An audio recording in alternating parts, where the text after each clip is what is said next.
The following video is a training aid to be used together with the Alaska Emergency Towing System Procedures Manual. Because of the history of distressed and stricken vessel incidents along the Great Circle shipping route between North America and the Orient, the Alaska Department of Environmental Conservation, in cooperation with regional communities, have acquired emergency towing systems, or ETS, to be stationed permanently along the coast from Ketchikan to Adak. The systems are intended to improve safety and environmental protection. Vessel masters should review and follow procedures outlined in their Deck Operations or Towing Procedures Manual. The intent of the ETS manual and DVD is to provide general guidance, and it is recognized that procedures may differ. Vessel and tug crews should wear proper personal protective equipment while on deck, including personal flotation devices, hard hats, eye protection, and hypothermia protection. It is essential to provide good communication between the masters of the vessels and between the masters of each vessel and the vessel's deck crews. Alaska Emergency Towing System Component Overview. ETS Components. The Emergency Towing System, or ETS, is comprised of several components which may be configured to deploy from a stricken vessel or from a rescue vessel. It is important to know component roles and common terminology and use them consistently during all operational communications. ETS ship-to-tug deployment components and configuration. Tow line. Ship's eye and chafing gear.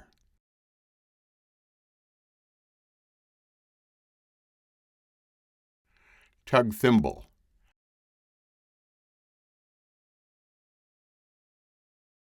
Thimble buoy.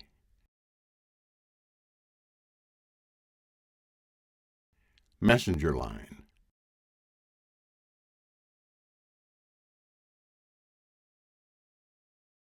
Lighted pickup buoy. The ETS may be deployed from tug to ship by configuring the messenger line to attach to the ship's eye portion of the tow line, and in this case, the lighted pickup buoy is not deployed. The remaining components are used in tug-to-ship operations with the addition of a line gun for system delivery. A line gun launches a small line which attaches to the messenger line. The ship's crew retrieves the messenger line and pulls in the tow line to connect to the vessel's towing points. ETS tug-to-ship deployment components and configuration. Line gun. Ship-to-tug deployment.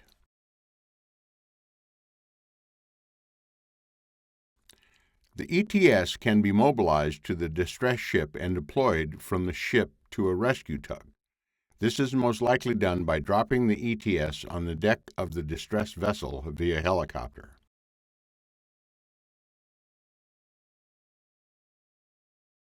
Once the ETS is dropped on the deck of the ship's crew must remove the components from the cargo net and organize them on the deck of the ship according to instructions given via radio or satellite telephone and illustrations included with the ETS and the manual. The ETS is packed for tug-to-ship deployment. The stricken vessel's crew must reconfigure it for ship-to-tug deployment. The ship's eye end of the tow line is secured to the ship's bit or anchor chain, and the tow line is faked on the ship's deck to allow it to run freely. The messenger line is shackled to the tug's thimble and faked on the deck to allow it to run freely. The thimble buoy is tied to the tug's thimble.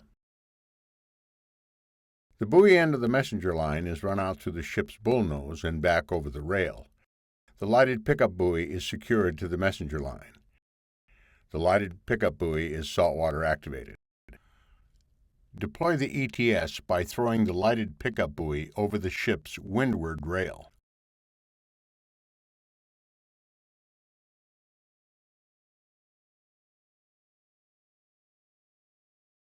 Allow the messenger line to pay out through the ship's bullnose.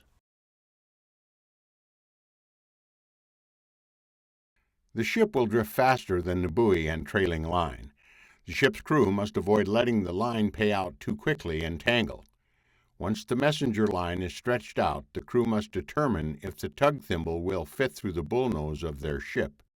If the thimble will fit through the bullnose, the buoy end of the messenger line is run out to the ship's bullnose and back over the rail.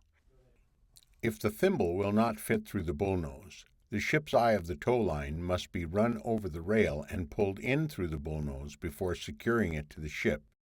See the ETS manual for more details on this alternate procedure. The tug should approach the distressed ship from the windward. The tug's crew catches the messenger line with a flying gaff. The tug's crew pulls in the messenger line and retrieves the tug's thimble end of the tow line.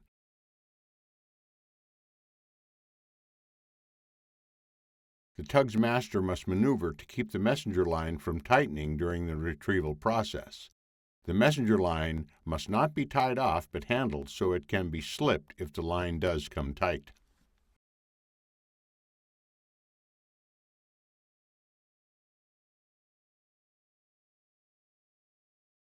The tug's crew shackles the thimble to the tug's tow wire. Use caution to ensure that the tow line does not come tight. A stopper line may be rigged to the tow line to prevent strain on the tug's thimble during the shackling.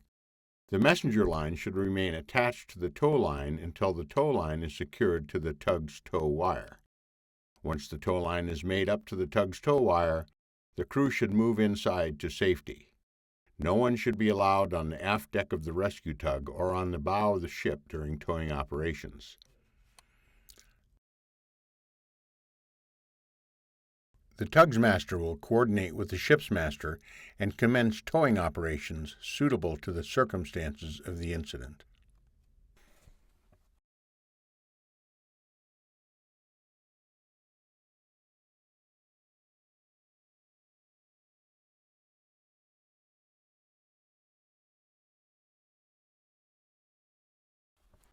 Tug-to-ship deployment. The ETS can be placed on the deck of a rescue tug at one of the participating community's docks and then deployed from the tug to the distressed ship. Once the rescue tug is in the vicinity of the stricken vessel, the tug's master will coordinate rescue efforts with the ship's master. The rescue tug should approach the ship from the windward and move within 300 feet in preparation for a line shot. The line gun requires proper training, and operators must be familiar with the equipment and willing to follow the manufacturer's operation manual. The tug master should give adequate warning and receive confirmation prior to firing the launcher through VHF or satellite telephone. See the manual for communication instructions. The ETS is deployed by shooting a line gun projectile across the deck of the ship. The line gun should not be shot to the bow of the ship, but rather aimed high above the center deck of the ship. This ensures the best chance of successfully getting the line across the deck in high winds and seas. The ship's master should have a crew on deck along the windward rail near the center of the ship. The deck crew must be alert for the line gun shot and should duck behind suitable cover until the projectile passes overhead. Once the line gun line is fired across the deck, the ship's deck crew grabs and handles the line to control any surge caused by heavy seas. The ship's crew should not tie the line gun line off or make it fast, as this creates the possibility of injuring the tug crew or parting the line. The ship's crew should not pull on the line until instructed by the tug's master. One tug crew member should be assigned to control the line running to the distressed ship, while the others attach the line to the messenger line by tying or shackling the line into the eye of the messenger line. Once the line gun is secured to the messenger line, the ship's crew pulls the messenger line on board and runs the eye end to the bow. One or more crew members should control the line running to the tug. The line gun line should remain attached to the messenger line during this operation. The eye end of the messenger line is fed through the bullnose and is hauled aboard the distressed ship by hand or with power assist.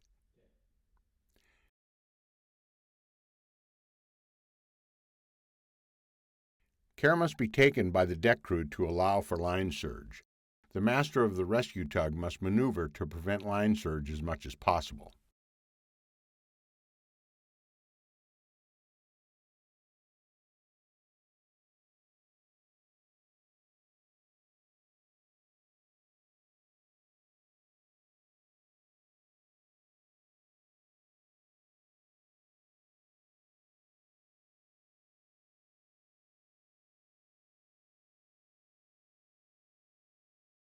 The ship's end of the tow line is hauled through the bullnose and made fast to a towing point, usually a bit.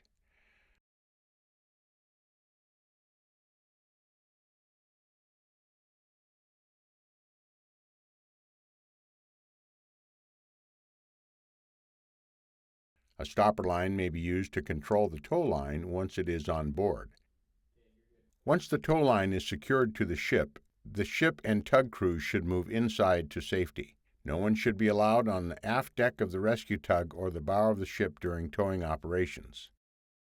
The rescue tug's master will coordinate with the ship's master and commence towing operations suitable to the circumstances of the incident.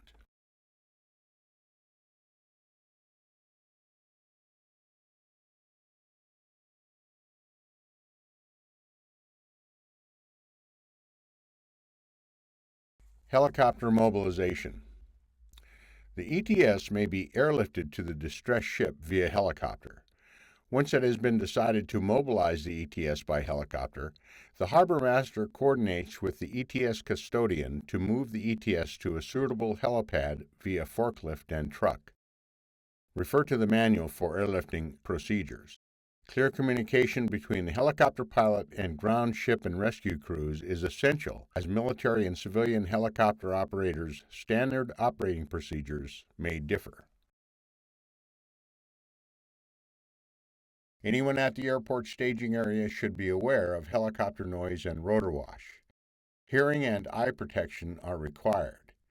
Observers should stay at least 200 feet from the helicopter during lifting operations.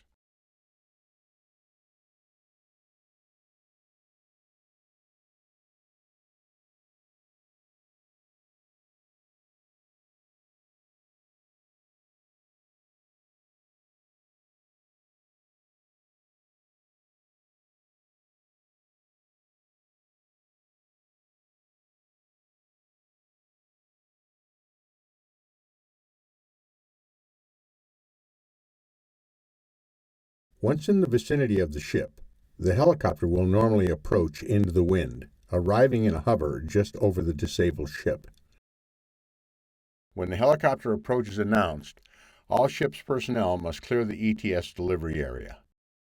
The pilot communicates with the disabled vessel via radio. Refer to the manual for communication instructions.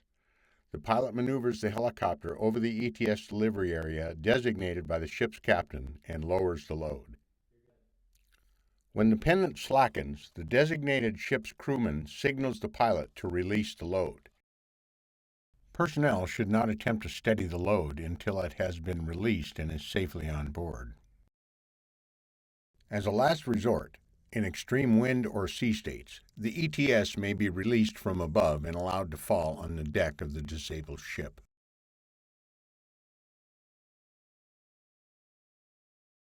Tug mobilization. The ETS may be mobilized to the rescue tug for tug-to-ship deployment.